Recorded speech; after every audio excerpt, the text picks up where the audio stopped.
So hey everyone, we're gonna talk about today about mastering the dev experience. So basically, our little dojo here for coding, and how we should set up everything. And I'll start by introducing myself. Just a second. So I'm a senior software engineer at Microsoft, working in the education team. Mainly, I'm working on .NET and Python on the Azure stack.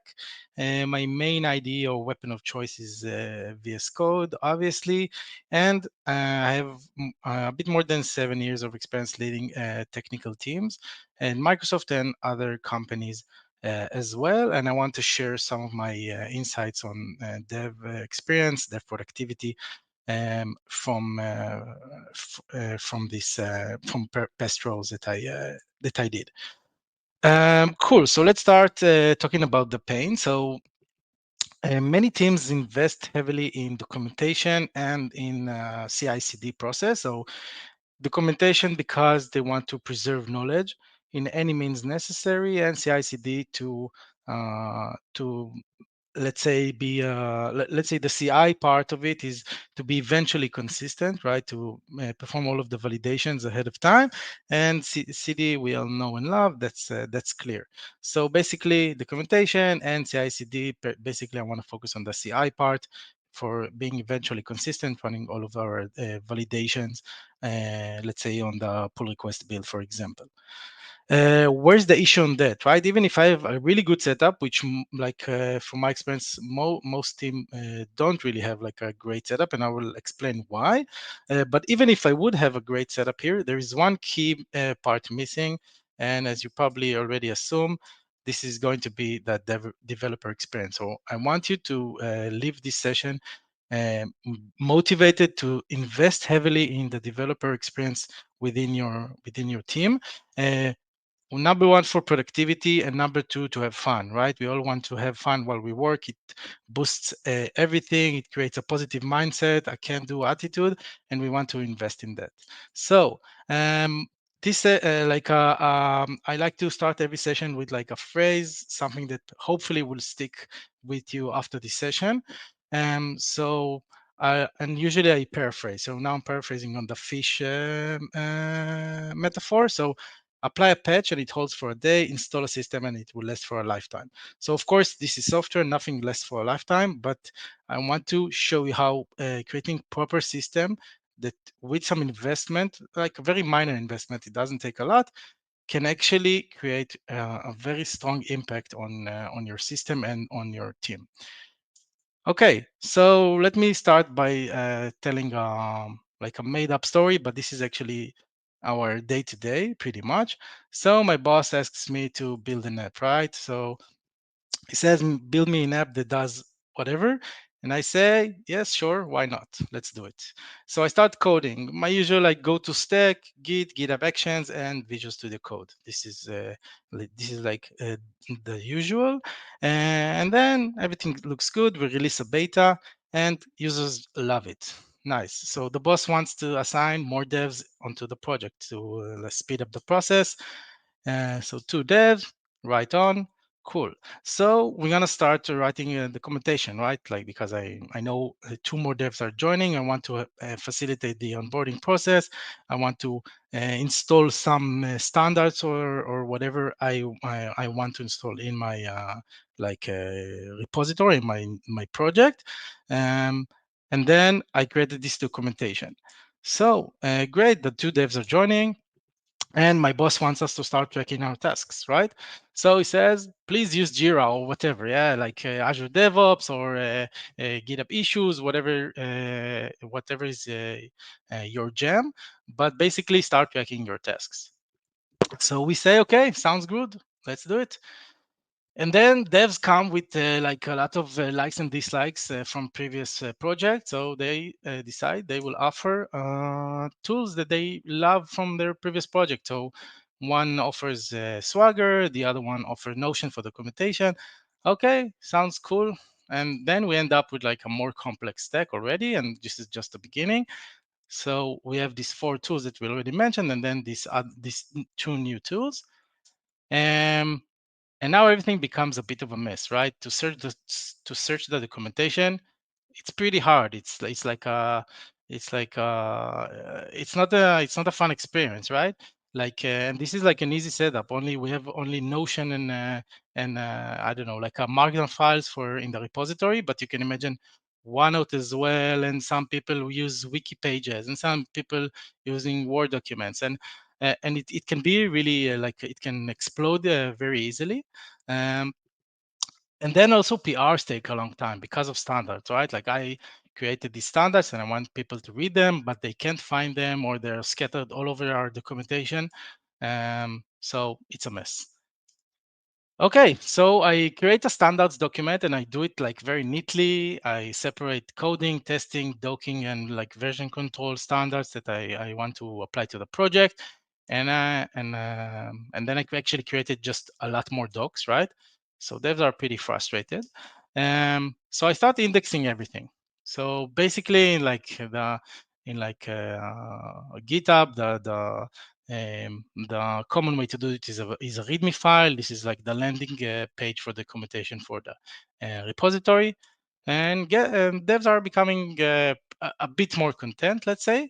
And now let's like double click documentation for a second. Let's look what can be done here in order to increase dev experiences. So the idea is like there are two main bullets you need to make sure your team apply. So one is index, like we want all of our resources to live alongside the code and accessible very easily. So you could use the readme.markdown file um, in order to be the landing page for your project. Of course, I'm talking currently about internal project like closed source, but for open source, this is for the contribute.markdown file. But you can apply it, of course. It's very easy to apply one to the other. So you want everything to live to be very easily found. So it should be accessible by everyone. So this is the number one key, the number one priority. And then you should invest. Invest is what I mean by invest. Integrate tools, templates, script ahead of time. I want it to I want to make it easy to other devs to be able to contribute additional documentation, additional code, additional tools, whatever. So I need to invest ahead of time in this, and I'll explain a few mechanisms you can do for that. So this is like an example of how a repository looks in the teams that I'm working on, and you can see a lot of different things. I want to focus for now on just a few. So index, right? So the readme.markdown file. If you join the project, I just reference you to this single file, and everything is can be drawn from that. So that's very cool. The other thing I want to highlight here is that there are already pre-made templates. So we have like a one-pager template if you need to like briefly update the entire team or the entire group or company or whatever the size of your circles about something related to this project. So this is the template that you use. You also have a deck template for presentation and also a design template. And of course, they can use other tools like you see here, like Word or PowerPoint, but the reference exists in this repository. Okay, great. Also, you can see I'm saying it uses Mermaid, so it's a very cool tool that I'll show in a second. But you can also see other stuff here. Maybe you start to recognize stuff. You can see MK docs. You can just file a command runner. So I also have static documentation pages already set up in the repository, and I have a command runner, and everything is set up. This is like a very easy setup. It doesn't demand more than like a few days to set up the entire thing, and then to contribute anything is like just creating like the additional delta that you need for your task, for your feature, for your bug fix, whatever.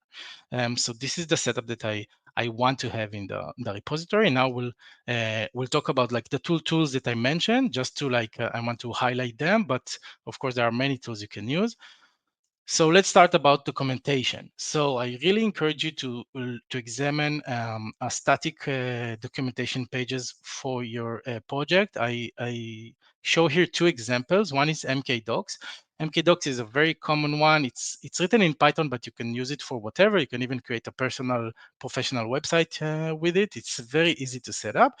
But if you use .NET all the way, like this is your only tool, you can, and you prefer to stick with something that is .NET based, there is docfx, which is also an awesome alternative. So both tools, I really highly recommend to use one of these. And the other tool is called Mermaid. Mermaid is basically a Markdown language to create a diagram based on Markdown.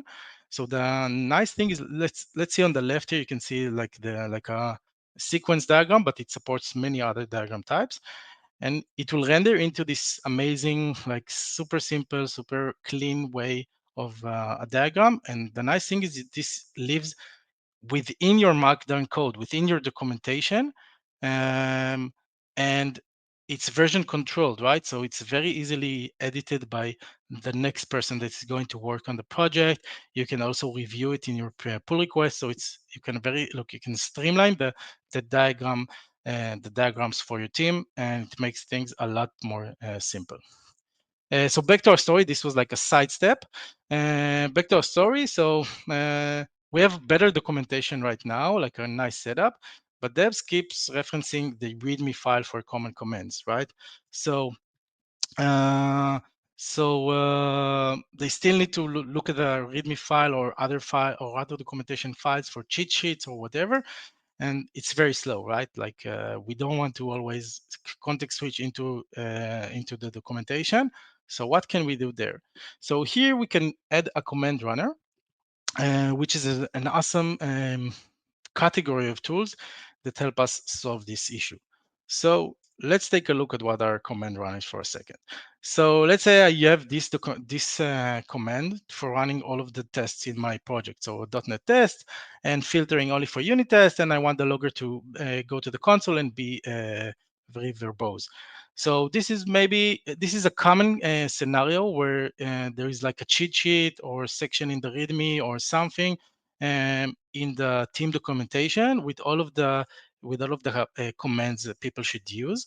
Um, so with the command runner, we just take this command and we kind of map it into like something very clean. So for example, just test unit, just test all, just test integration, whatever. And this encapsulates the exact configuration that everything should run. Another example is the Docker build. So you have the Docker build, and then you have a lot of configuration. Maybe you have a port mapping, maybe you have some other stuff that you need to do, a specific naming that convention that you use, whatever. And it can be cumbersome as well. So a lot of teams put that command as well in their cheat sheet or README. And here you can just do like, let's say, just build. Okay, so it's very, very neat. And command runners can actually do much more. I listed here a lot of cool command runners. Of course, you only need one, but pick your poison. Make is probably the most famous one. I put here bash because you can do it in a custom manner very easily. Uh, just is my weapon of choice. I love it. It's also very common. There's also task, mage, and a lot of other very cool ones. And they're like the three ones on the right are very modern way to do it. Like they are modern command runners, and they have a lot of really cool quality of life features. Okay, so here's an example of a command runner. You can see that it also supports like a lightweight documentation, and it's very, very, very easy. And then you can also, as a developer, you just write just in the command line, and you would get these available recipes, they call it in just, but available commands for you to run. And this is awesome. I can run it from my for locally or from the CI/CD process, and it's very, very easy.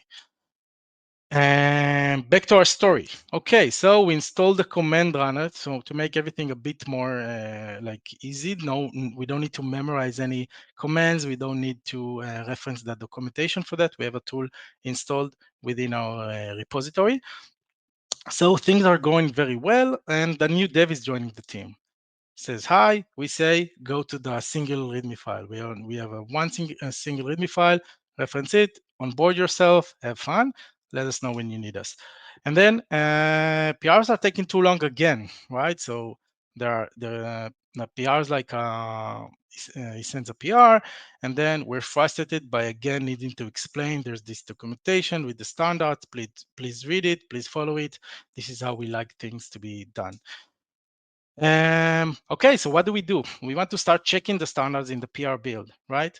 So here we introduce C Sharp PR, which is a formatter for C Sharp, but C Sharp PR is neat, and I'll explain why.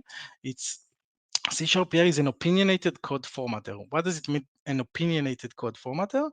Opinionated means it doesn't have all the controls and toggles you imagine a formatter to have, where you can configure it to format the code just as you would like. It actually says I format stuff the way I like to do it. I mean, I say I am in the tool, and this is how it's done. It gives you very little control. I think there's like a handful of controls for a C Sharp or something in that order of magnitude. And that's it. Everything else is taken care of for you. You don't need to worry about it, and you can focus on actual logic. You don't need people to spend time reviewing PRs and focusing on formatting conventions, which is super annoying to see. As a tech lead in the team, I see people wasting a lot of time iterating over formatting instead of focusing on actual logic issues. So this is an opinionated code formatter. If you know Prettier, I assume most of you know Prettier. So this is basically Prettier for C Sharp because Prettier doesn't support C Sharp. Okay, so this was again a little side note. So I added this formatting command to my just file. So I added the lint command, and I just called .NET C Sharp here. And then I also, for good measure, I also created this check command, which runs the lint and then runs all of the unit tests and then echoes that everything is good. And we see you can also probably assume why it's good, but we'll explain in a second. Uh, and then in the PR build, we just call this, right? So we have this line 12 and 13 to install stuff. And then in line 14, we just call check. So I love how the tool name just, and then I just say we just do this. It's amazing. I think the naming is right on here. So we just check, and then everything that currently it's just running the C# here and then tests, but you can imagine this can expand over time. Okay, cool. So now we have a feedback loop, but without another dev involved. But the feedback loop is very slow, right? Because it's PR based. So you code, you send a PR, the PR fails, and then you see it fails, and you create another iteration. So it's very slow, and then you can just say to the devs that you can run it locally, right? Just run it locally. So it's better because you have the command that runs exactly the checks that you would do in the PR build, but it's still not as smooth as we would want. Like it's not real time. And here comes VS Code. I'm not sure how much time I'm into the session, but this is the first time I'm talking about VS Code. But essentially I wanted to like align all of us because I see VS Code is like the glue that holds everything together, so it makes sense that it comes late in the session. And I want to add a VS Code extension for that. VS Code has an extension for everything. You can even grow your own pets inside VS Code. It's a crazy new world out there. So I found this C# here extension for VS Code. I tell the devs, and they are super excited about that. And then I tell them I documented where like the tool in the docs, and then they are set again. Okay, so I find a solution. So basically, not me, like the VS Code team found a solution for that. And there's a whole different animal in VS Code that's called like a workspace setting, or basically it's a common dev config. Um, so a common dev config where you can set up the VS Code IDE or the dev experience for this specific workspace or this specific project. So let's look at that. I just create a folder named .vscode, and within that we have this a few different files, and which will configure this workspace for every dev involved. So let's start with with the file called extensions.json. You can see, so this is its content. You can see a list of recommended extensions, but at the bottom you can see that I'm adding C# here. And what this means is that every dev that is going to open the project in VS Code will get this notification saying, you're missing this and this extension. Do you want to install it? For this extension from the recommended list. Okay, so you can install it. And of course, you should install whatever is recommended. And and also on top of that, you can also create a workspace setting. So you can also configure everything in VS Code to be at the level of the workspace, but also and extension is a part of that as well. So you can see that I'm setting C# here as the default formatter. I'm doing a format and save, so it doesn't require any manual involvement, and format and save mode file just because this is the only thing this is the only mode that is supported for C# here. And I know that this setup, these settings will work for everyone when they code. And once it's shared in the settings.json, then I know that everyone will get a real-time experience with the formatting that I want. And if they didn't want to do it because this is not forced by any manner, of course, we still have the safety net of the CI, right? So we still don't need to worry about that in the pull request. No one needs to waste time over like tabs versus spaces, of course. Okay, so focus on logic, not on format. Okay, awesome. So I love this. So I want to start adding a few more extensions. So you can see here a cool list. This is actually my go-to list for .NET. I highly recommend the ones here, but I want to focus here on a very simple, cool one called C# Utilities. Does a lot of stuff. One of the stuff that it does, it adds like a solution explorer when you get like a Visual Studio like explorer to your Visual Studio Code. It's very cool. So and now everyone is happy. Okay, so I have VS Code set up and everyone is super happy and everything is fully automated. So later on, like one of the devs says, let's fix the to-do mess as well. So a lot of repository have a to-do mess. What I mean by to-do mess, people sometimes check in their to-do comments, and of course this is not like how it's meant to be. To-dos, like you can do whatever you want, but to-dos is a great tool for devs to work locally on the project. And once they are checked into the code, it's kind of conflicts with your task management and your other checking tools. And to-do is meant more for like another tool to help devs locally while development. And we like this idea, so we say, okay, go for it. And then look how easy this system is now when we have the initial investment behind us. So we just go to the command runner. We say that in the lint you can just also run the check to dos shell script that you write for your own like to do logic. And also you create this new extension. You list this new support another extension that supports to dos here. This is a very cool one. It's called to do tree. And then you get also the really nice experience within VS Code where you can track open to dos. And also you can configure it. So this is like basic configuration that I do for to do tree. You can do whatever works for you.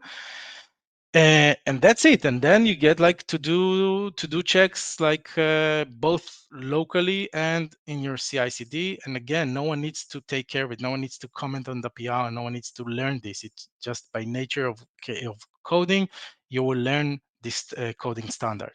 And they lived happily ever after until another Dave joins, but this one uses a different OS. Okay, so maybe we'll use Windows and then she uses Linux or whatever the setup may be, and this creates a whole new can of worms. Like so something doesn't work, something breaks, we're all frustrated about it, so we can introduce dev containers. And I'm not going to talk today about dev containers, but I put it here because I think it's the natural next evolution of improving the dev experience to what I demonstrated here. And I will share a link that where you can read more about it. And I really encourage you to dive into that as well. So just summarizing here, so clear documentation, indexed clearly and invest early on. in the life cycle of the project. CI/CD, enforce everything, and then in the dev experience, invest in a rich dev experience. In either it's the IDE setup, command runners, or other tools that I did not mention here, like dev containers and more. We're done. I'll have a slides in a second for questions and reference material, but I encourage you to learn more. There are great learning resources here, and there's also like a cool challenge you can try out. And .NET 8 is out. There's you can download it, and also there is a migration tool to help you move from earlier versions. And these are on the left. This is the share sheet. You can scan it. All of the links to everything I mentioned here, can be found there. And on the right is my LinkedIn. You can reach out if this excites you. Hit me up. Let's talk. I love to drill down on these subjects, and I have a lot more to cover. So feel free to reach out.